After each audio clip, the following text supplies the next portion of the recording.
This is the Oracle Podcast with Ben Moa.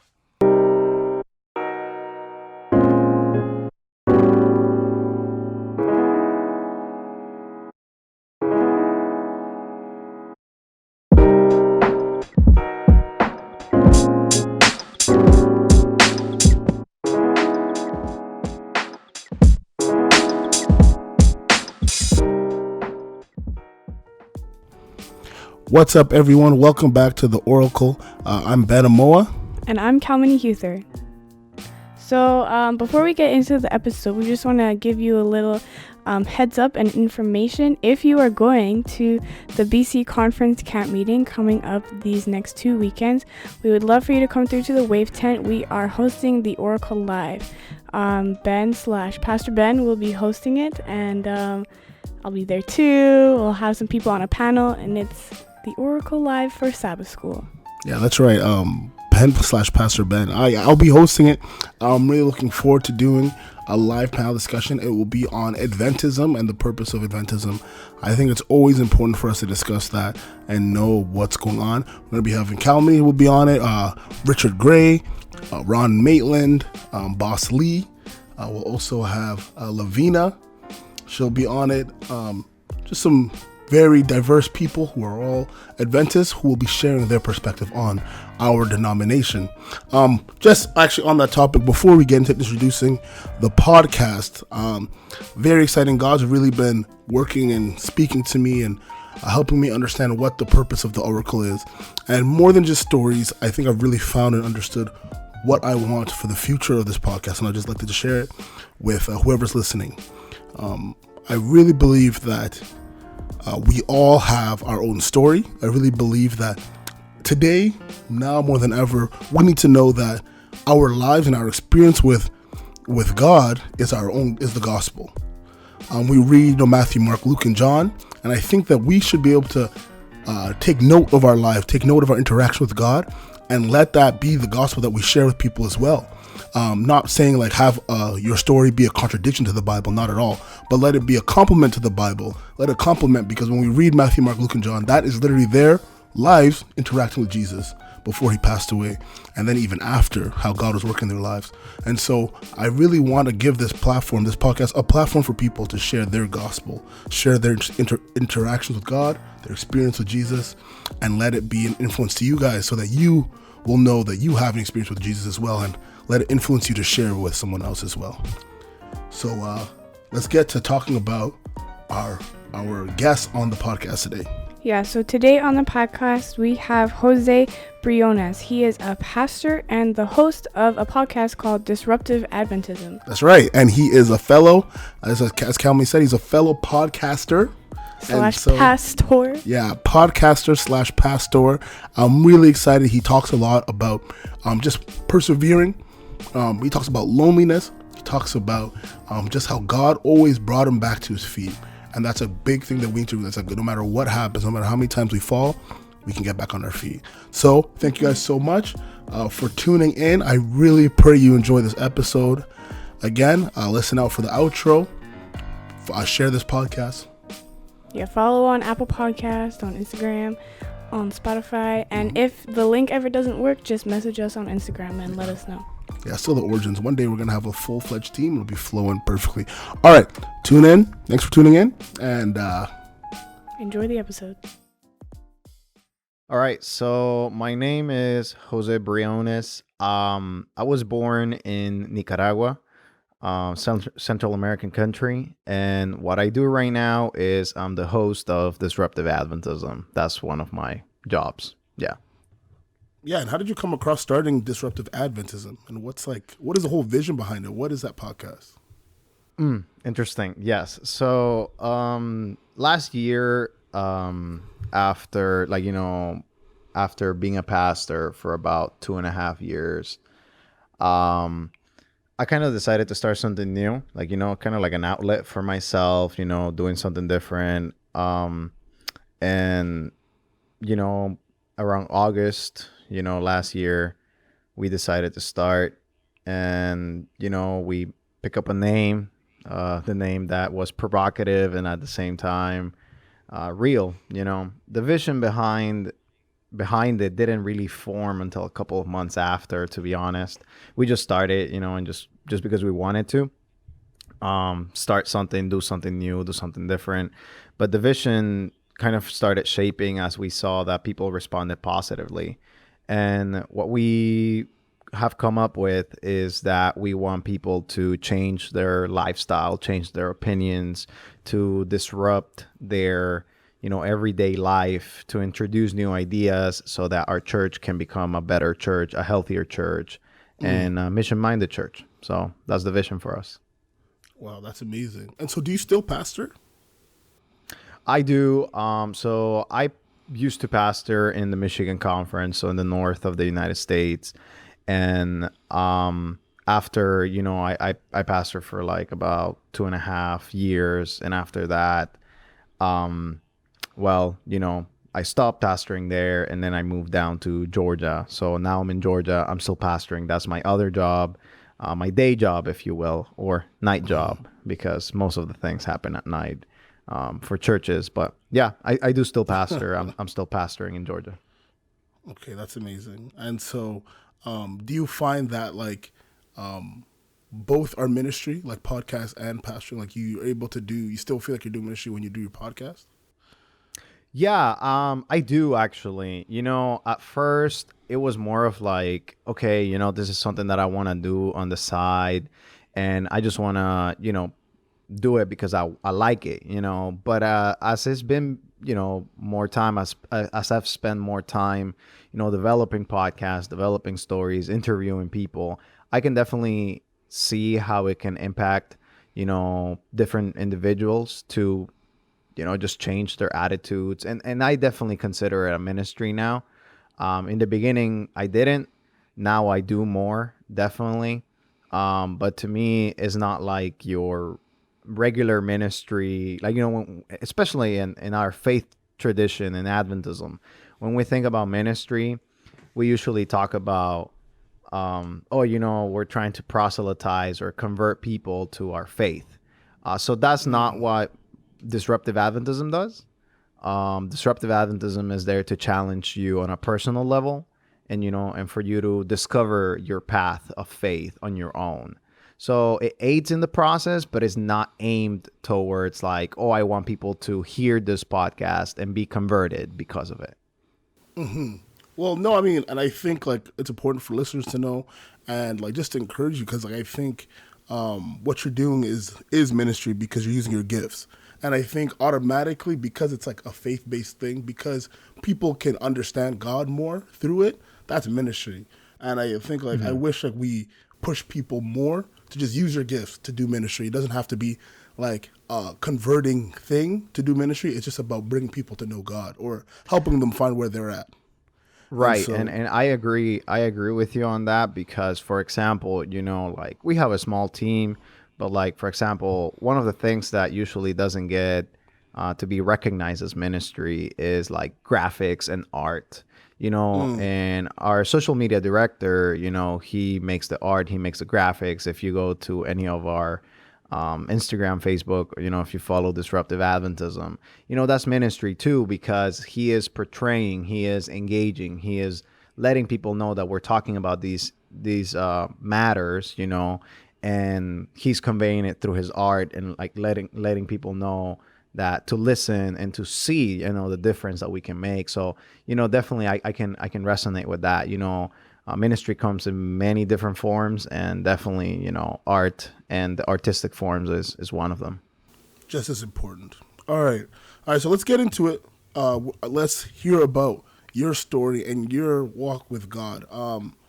When I asked you if there was a theme in your life, I asked you if there's something that you've been able to identify with God constantly. You said disrupting, which was one of the things, but you also mentioned God helping you find your footing, helping you always land on your feet. And so let's dive into that. What does that mean for you? How has God helped you land on your feet? Yes. So let me kind of like share in the story format. So yeah, go ahead. It was about 2011. I had just come to the United States.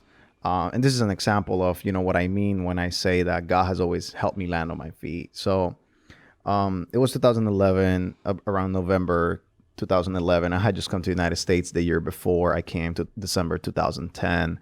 And while I was a new immigrant. I didn't know much English. And, I was living with my dad at the time. And during that period of time, we, as a new immigrant, we didn't have much work and to do. My dad didn't have a stable job. And in my country, in Nicaragua, I never had a week that I did not have food, never went hungry, never had an experience where I did not feel like God was protecting me.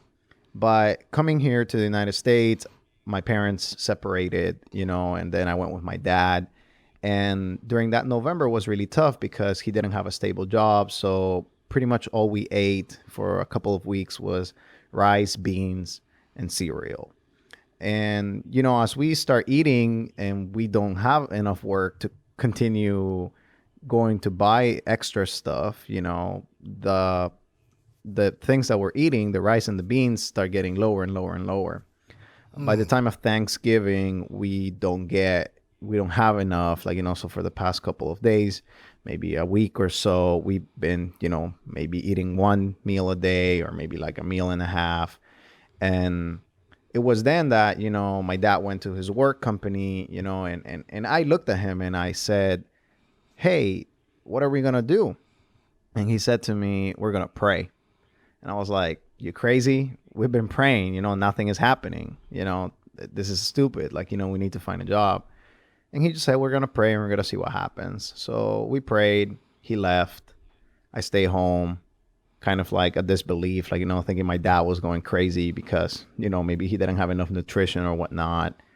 And after, a couple of hours, maybe an hour, 2 hours, he comes back. I still remember the red truck, F-150, Ford F-150, pulling into the driveway. We used to live in a basement. And, I hear the tires. He steps down, he walks. And I'm thinking, well, another day, no more work. Okay, well, let's see how it works out. And, after that, boom, he comes in. He didn't have work. He didn't have money, but the company had given him a turkey.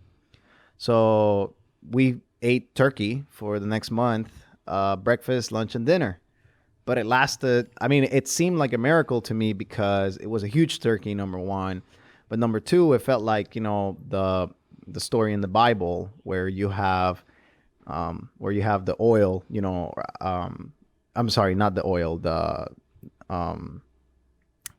bread, that she continued to make fish. bread. She could, I'm sorry? The bread and fish? No, not the, well, yes, I guess you can compare it to the bread and fish, but I'm thinking about Elijah, and I'm thinking about the miracle, yeah. She, I guess the oil, there was another lady with the oil, but the lady with the bread, she just continued making more and more and more and more. And that's pretty much what I compared it to. It was a miraculous turkey at the time. So, God at the time saw my need and my family's need, and he made us land on our feet when it comes to eating, a basic need.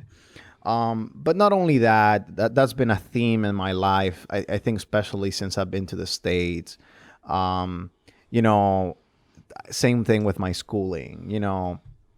After 2 years, in 2012, I started my education at the college level, and I went to college, and I finished around 2014.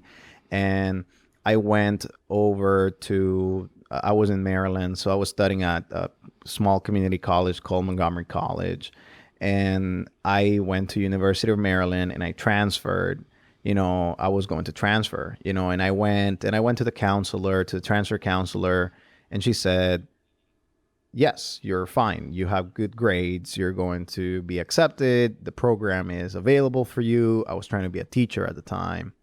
And I was like, perfect, So I went, I applied, and I still remember, it was maybe around October 2013, when I applied or when I received the letter. I still remember, it was a weekend, it was Thursday, Friday, getting into the weekend. And I got a letter back. I got an email saying that I was denied. So, like I'm like, all of a sudden, like, it's like you're jumping into something new, jumping into a new place, and you're hoping to land on your feet. But like all of a sudden in the middle, you kind of twirl, or, you're tumbling because, something unexpected came. So at the time, same thing happened, that I was applying to a college. They had told me that I was going to get in. And in the middle of applying, I tumble, and they say, no, you're not going to get in. So automatically I start doing plan B. I start applying to other universities. And, it seemed like none of the public universities wanted me. And I mean, okay, I'm not trying to be cocky, but, I have decent grades. So it wasn't because of my grades. I don't know what it was. But, at the time I started applying, and I applied to Adventist universities. I applied to Andrews, I applied to Southern, I applied to Southwestern, I applied to Antillean in Puerto Rico. So I applied everywhere. And, Puerto Rico accepted me, but they were not giving me any credits. So like, 2 years of college wiped out pretty much. I would have had to start from zero. And then I went to Andrews, never got back to me. Or at least that's what I think. Maybe they did and it went to spam, but I never saw it on my inbox. And then Southern approached me. Of course, they replied, and then started the process with Southern, send my transcripts.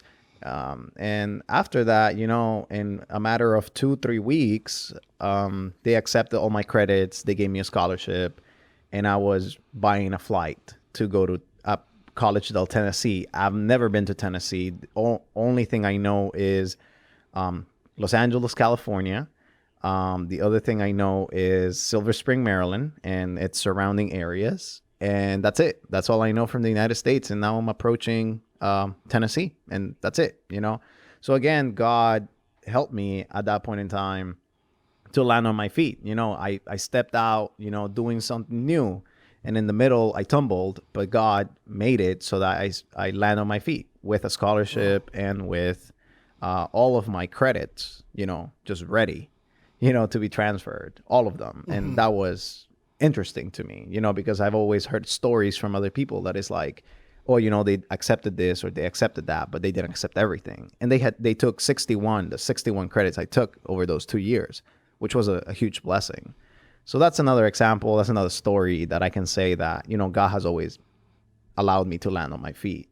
So that's amazing. And so in this process of landing on your feet, like, what do you think is it that helps you recognize? Like, do we always know when we're off our feet? Like, is that always obvious? I don't think it's obvious. I think that it depends on how aware of yourself you are. For example, I will say that when I first came to this country, 2011, I was at the time 16 years old. And, I did not know that I was in the middle of tumbling. I was a child, and, I was living with my dad. And that's all I knew. In 2013, I was 18 years of age at that point. And did I know that I was tumbling? No, I didn't. I was just trying to get into school. But, when you look back and when you start becoming more aware of who you are, you start feeling, hey, this is a period of my time where I'm in the air. And I think that I can say that right now. Definitely this period of my life right now, where I just moved to a different state. I'm in Georgia now. I'm coming from Michigan, got a new job, because I've been there in the air before. I'm able to recognize how it feels. And right now, personally, that's where I am. I know I'm in the air right now, and I don't know where I'm going to land, but I'm experiencing very different challenges right now than that I experienced before. One more story, and that's like, how I got here. It's another example of, tumbling and landing on my feet. I was working in Michigan, and, It was March 2018, so a year and a little bit ago. And they called me to the conference office. They told me that they were not gonna have space for me in the future after I had finished seminary, my studies at seminary, and that I needed to find a new place. And that was March 2018. The conferences were going to interview maybe like 2 weeks later, in April, like the first week of April. And I interviewed the first week of April, and God opened the door for me to come to Georgia Cumberland. And that's another one that's just like, okay, I'm in the air, I'm tumbling now again, and boom, 2 weeks after, I get a job.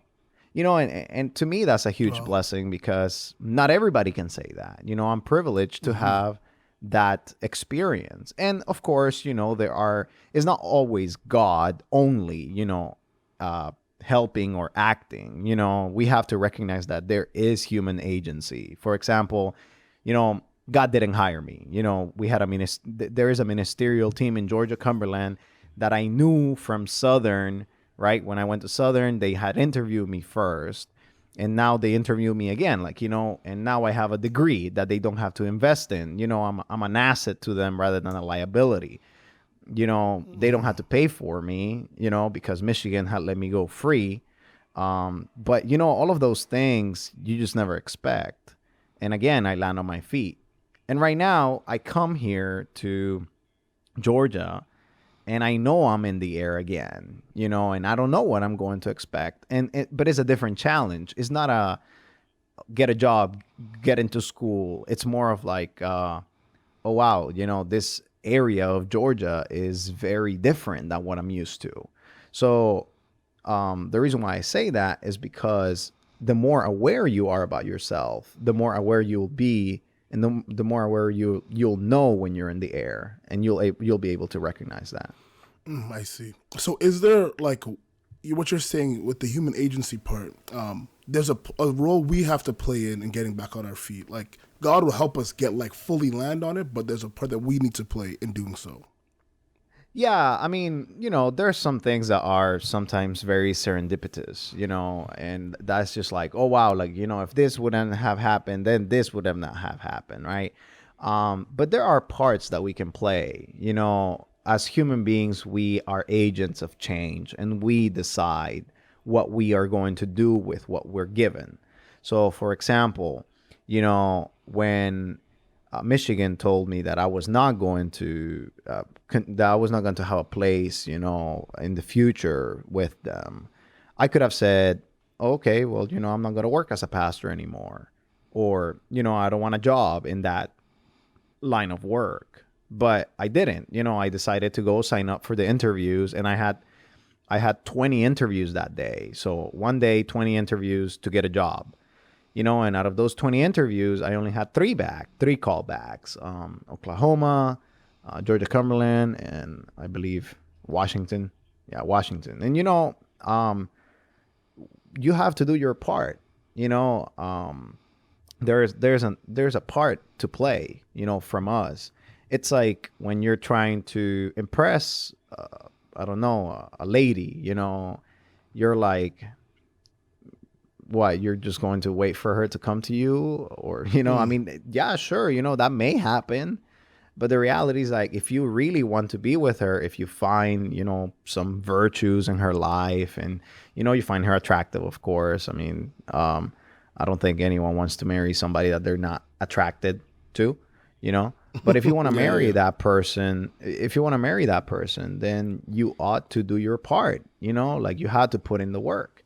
And sure, God helps you, or like God orchestrates things, for example, with my girlfriend right now, I guess another example, landing on my feet, I guess, kind of, but one of the things that, made me approach her, I used to like her in college, and she came up to Indiana, 30 minutes from where I was, and it worked out. But, I didn't have an agency over that. She had an agency over that. And you can always be like, oh, God brought her to you and whatnot. But I'm like, I don't know that, She was there, so I took the opportunity. And, I definitely approached her, and, things worked out. And sometimes things will not work out. That's just the reality of life. People make decisions in the same way that Georgia Cumberland could have not hired me. They did. Or in the same way that Southern could have rejected me, but they didn't. It's all about, you cooperating. God definitely has a part to play, but we also do because, we have free choice. Even when God, like, for example, I got into Southern, I got all my credits, I got all my, my scholarship and whatnot. I could have said, you know what, I'm not going, even though I may have seen the hand of God opening the door there, and I'm glad I did go, but I could have not gone. So yes, there is a part that we can play effectively. There is a big part that we play, actually, in my opinion. Okay. And so then, do you think that every time you kind of go off your feet and you end up landing on your feet, does that make it easier to trust God for the next time you're off your feet?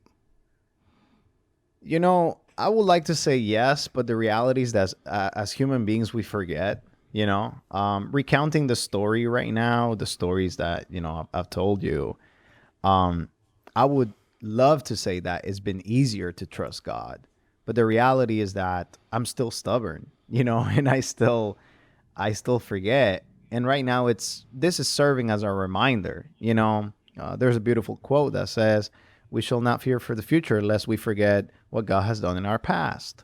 And the reality is that, when you remember what God has done for you, or, the actions of your life, or, where you come from, you start getting, more confident, resilient.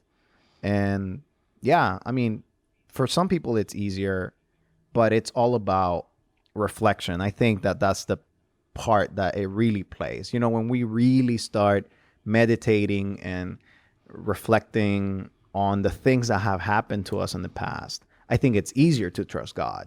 But if we don't reflect on those things, we start forgetting and we just go about our business every day.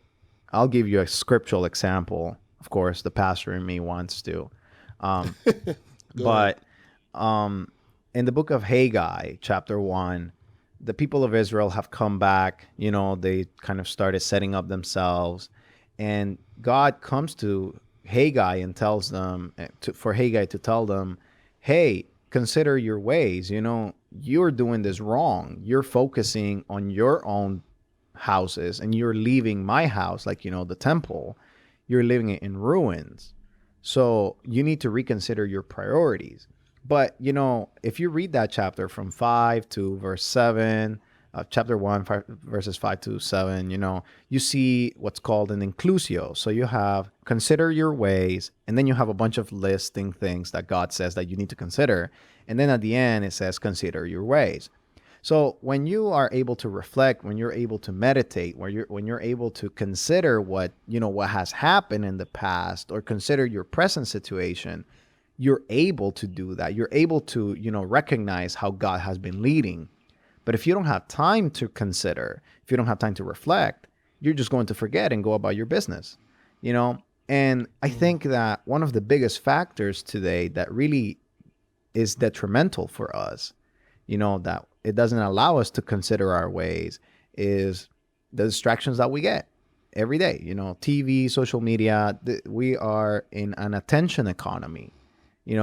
Even this podcast, we are, this podcast is trying to grab your attention and trying to give you something. But, there are other podcasts that are, may not be as, this may not be a conversation. They may not be uplifting. It may just be, hey, just listen to us. Or, music is trying to, and I'm not saying these things are bad. Don't get me wrong. I listen to music. I listen to podcasts. I go on social media. But what I'm trying to say is that when it's unregulated, when you don't have the time to consider your ways, when you don't have the time to reflect, you start forgetting. And when you start forgetting, you start going about your business without actually acknowledging what God is doing for you. I see. That's right. Wow, so we got to find ways to at least try to keep remembering. It's natural for us to forget, for us to move on. But when we do, it makes it easier for us to find our footing. Yes, I think so. I mean, you think about what the Bible says about us and being forgetful. Even there are verses that really, remember the Lord in the days of your youth before the bad days come, where you say, I do not have pleasure in them. Ecclesiastes, amazing book. There are other things that point towards that, because we're really forgetful beings. I mean, if anyone can tell me what they ate a year ago on this day, I don't know, I'll give them a free shirt from Disruptive Adventism. DM me with proof, what you ate a year ago, and I'll send you a free shirt. I'll do that, So go to Disruptive Adventism, go to Instagram. If you remember what you ate a year ago, and you at least have a way to maybe, I don't know, prove it to me or somehow, I'll give you a free shirt, from Disruptive Adventism. But yeah, we're forgetful beings. I don't remember what I did last week. I mean, I remember some things. Definitely, I can tell you I went to church, but other things, I'll make it even harder. Maybe this one will be more interesting. If you can remember what your pastor preached on, the Sabbath, I don't know, the third Sabbath of July last year, I'll give you something, because that's remarkable, but that's the reality. We're forgetful beings, and, we just need to get better at it. So. Wow. So this is my last question on this topic, before we kind of wrap up. I'm wondering, is it possible to land on your feet without getting your prayer answered, like what you're seeking for answered? And what I mean by that is imagine if, God forbid, and I'm thankful it didn't happen like this, but imagine when you were younger, your dad didn't come home that day with the food. It was just another day of you guys struggling. Or imagine after you were done seminary, you didn't get this spot right now at Georgia Cumberland, right? Is it possible for God to still have brought you back on your feet without getting what you're praying for, getting what you're looking for? I think so. The experiences that we have of disappointment, especially when they come from our prayer life, let's say you're praying for something and it doesn't happen the way you think. They're really tough. But it doesn't mean that you are not on your feet. It doesn't mean that you're not, or that you didn't land. It means that you didn't land the way you wanted to land. I mean, this is what happens with me, I can definitely tell you that I have landed on my feet on these experiences because of the way I framed it. But the reality is that if you truly look at them, they're experiences of failure for me as well.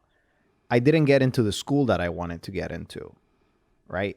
I got into an Adventist school. And there's nothing wrong with getting into an Adventist school, but I didn't want to go to an Adventist school. I wanted to go to a public college, another thing that happened is did I want to come to Georgia Cumberland? Yeah. I mean, I was open to it, but was that my first choice? Maybe not. And I mean, some of you may be thinking oh, how ungrateful. No. I mean, I'm just talking about preferences. I'm just talking about what I wanted, right? Did I want turkey at that time? Of course, I was hungry, I wanted turkey. But at the time, also I did not want to be in the United States. So sometimes we land, and we just have to get back up. But maybe we don't recognize that we have landed where God wants us to be and not where we want it to be. So for example, coming here to the United States, I didn't want to come to the United States. I had a degree, my bachelor, not bachelor's, but my high school diploma. There it is. I'm trying to equate. So I had my high school diploma in my country. I was going to go to university. I had a full ride, back home. But I came to the United States. Was that my preference? No. Did I land where God wanted me to be? Most likely, I believe so. I learned a new language. I've got a different view of the world. I've traveled a little bit more than I would have had if I would have stayed in my country, and I have different access now that I did before. I'm really happy for that. But the reality is that you're not always going to land the way that you wanted to land. I can reflect on these experiences now and say that I landed where God wanted me to land and like how that was a huge blessing. But going through it, you don't think you've landed. Going through it, you're still in the air. And that's how I felt back then. I felt I was in the air. I was still tumbling. Now I can see that I had landed somewhere.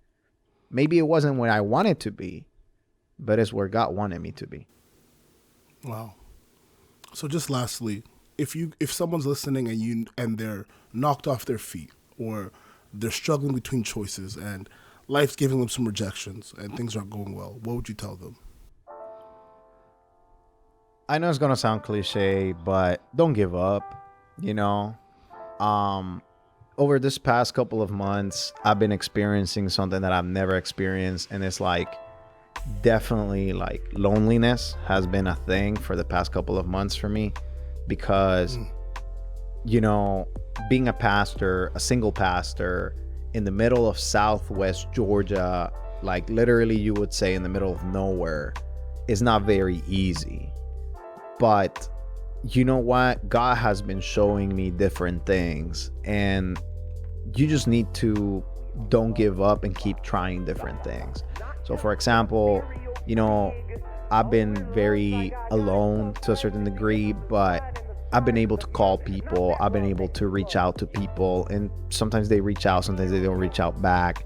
But, I keep trying. I keep trying what I can. I keep calling my girlfriend, and sometimes she's busy, sometimes she's not, and we talk and we have a good time. I keep trying to reach out to pastors in the area, and sometimes they're busy, sometimes they're not. And you may be going through a very difficult time right now, but just don't give up. Try to find help. I think that's what's the only thing that I can say. Sometimes we think that we have to carry the world on our shoulders, like just by ourselves, but we don't. We have people around us that can help us, that can orient us. And maybe that person is just waiting for you to say something. It'll be a perfect world if we would notice everyone's needs. It will be a perfect world if we were the ones to reach out first, or, like somebody in your life were to reach out first. But sometimes we have to take the first step, and you're going to be tumbling in the air, and maybe you don't know what's going to happen. You're going to land. Maybe you don't land where you wanted to, but you're going to land nonetheless, and you're going to learn from that experience. So don't give up and keep trying. You're going to land somewhere.